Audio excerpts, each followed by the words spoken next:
Mike Florio of Pro Football Talk, Peacock, NBC Sports, and more. Back here on the Rich Eisen Show. Good to see you, Mike. How are you, sir? What's up, Rich? Hey, I'm just surviving this winter that people say we're dealing with. Okay, for those who are listening, Mike Florio just went full Stephen Jones air quote. I know he air quoted drought, man, when he was talking about what people are talking about, the drought for the Cowboys in their NFC Championship game and things of that nature. Okay, so let's start with the Cowboys. Why do you think Brian Schottenheimer was hired as the new head coach of the Dallas Cowboys, Mike? I think this was all about two things. One, Dak Prescott is under a contract that can't reasonably be exited for 3 more years. That's the result of the Cowboys painting themselves into a corner, not once but twice in their negotiations with Dak. They drag their feet, they drag their feet, they drag their feet. And then when they finally wake up, they say, oh no, how do we get out of this mess? They woke up the first day of the regular season, $60 million a year, structured so it's 4 years where they're tied together. Dak wants continuity. He would have preferred Mike McCarthy. And that leads to the second reason, Rich. What happened was McCarthy's contract expired. Now they say there was no negotiation. The deal fell apart, as I understand it, and common sense suggests, on the basic reality that the Cowboys wanted to do a short-term deal. McCarthy wanted a longer-term deal. That's the impasse that prevents hard negotiations from ever happening. Why would the Cowboys want a short-term deal? Because Jerry Jones doesn't want to pay someone to not work for him. He doesn't want to be tied to McCarthy because he almost consistently changes coaches when their contracts end, so he doesn't owe them any money to not work for the Cowboys. So McCarthy goes, what do? It's either Brian Schottenheimer or Kellen Moore. Either guy is somebody who has worked with Dak and can give Dak the continuity he wants, because it all starts and really ends with that quarterback relationship, because they can't get away from that contract for 3 more years. I think that's the explanation, plain and simple. Schottenheimer will be there as long as Dak is there, or unless they move on from Schottenheimer. If it's only a 2-year deal, then they'll promote the offensive coordinator for 1 year and then move forward. I think that's the simplest explanation. And the fact that they leaked it at 9:43 p.m. Eastern on a Friday night and announced it 2 minutes earlier, that tells you all you need to know. They know that this isn't the kind of hire that's going to get people excited to buy season tickets and jerseys and hats and otherwise pay attention to the Cowboys. It's going to drive fans away. And now yesterday was an effort to try to undo some of that damage. What's your ear to the ground on Dion? Was that just a phone call that got out, or was there any ever there between these two for this gig, Mike? The Cowboys are masters of big-footing news cycles. The Dak Prescott contract. You were on the air. What happens? First morning of the first Sunday of the regular season, all of a sudden, Dak's got a deal. Don't talk about the games that are coming up at 1 o'clock Eastern. Talk about the Cowboys. When they parted ways with Jason Garrett 5 years ago, that news was leaked during an Eagles playoff game. During the game, they big-footed that game. So the Monday night playoff game, Vikings-Rams, boom, all of a sudden, everybody has the report that Dion and the Cowboys have spoken. And even for days after that, people were saying there's mutual interest. Jerry says yesterday, we just had a conversation. I think that was never going to happen. I think it was part of the idea of puffing up the balloon and getting people talking about the Cowboys.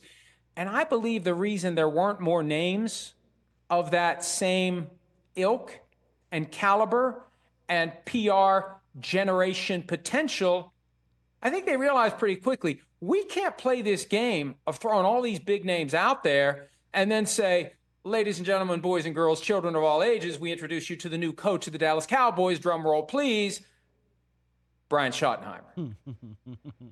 Mike Florio here on the Rich Eisen Show. Okay, so how did Pete Carroll become the head coach for the Las Vegas Raiders, Mike? This one is just fascinating on so many different levels. Sure is. Mark Davis yesterday, talking to reporters after the press conference, had introduced Pete Carroll. And props to Pete Carroll for realizing you don't need to wear a suit and tie to an introductory coaching press conference. You never wear a suit and tie again as a head coach of a team. You don't wear it on the sidelines. You don't wear it anywhere. He's the only one in this cycle that has deviated from the suit and tie uniform, and I congratulate him for that.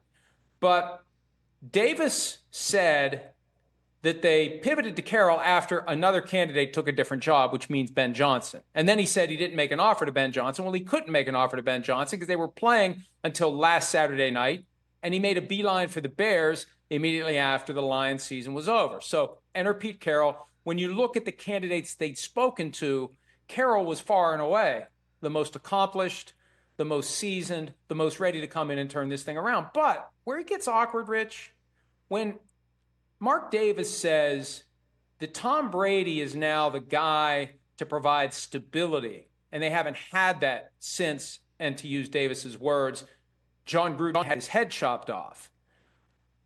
If I'm Pete Carroll, I'm like, well, what am I in this?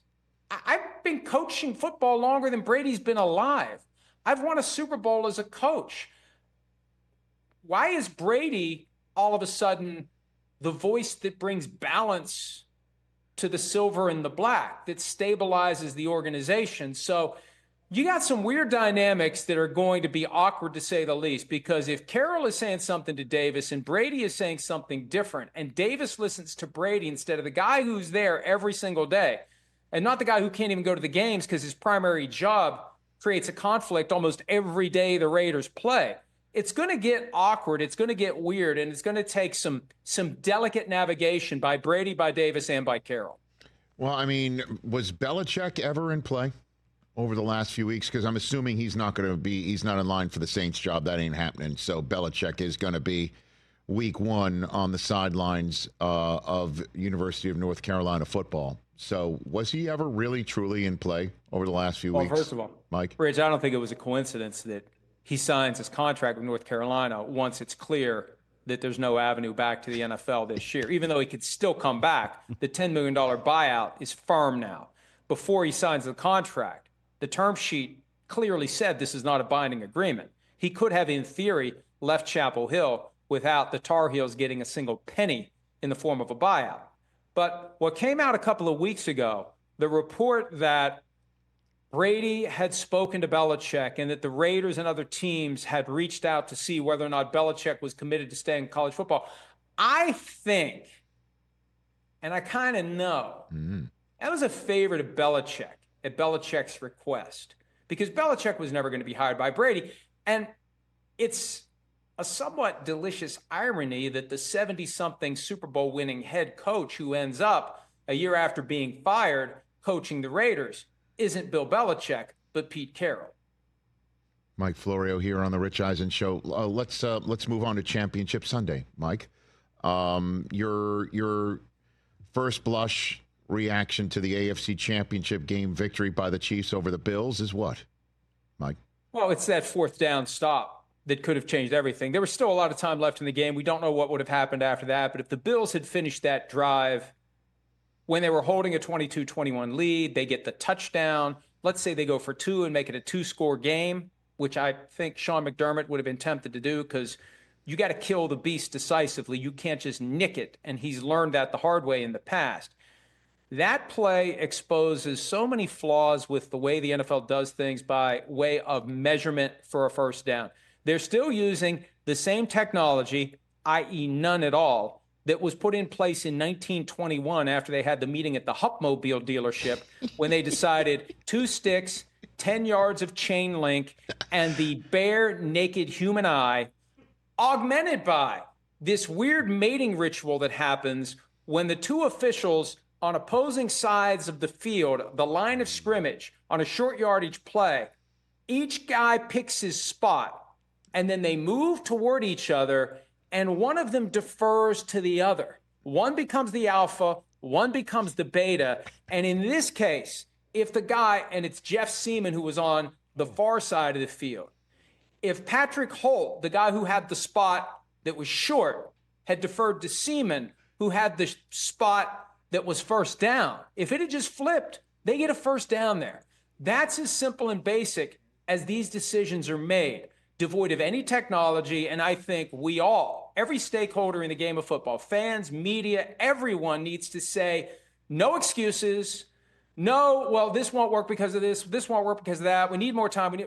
It should have happened already. There needs to be a fully digital embrace that tells them where the ball is when it's in the middle of a scrum like that. No more human eye. Let's go digital and let's know where the ball is. It needs to happen. The stakes are too high. The money is too significant. The gambling is too prevalent to not do it.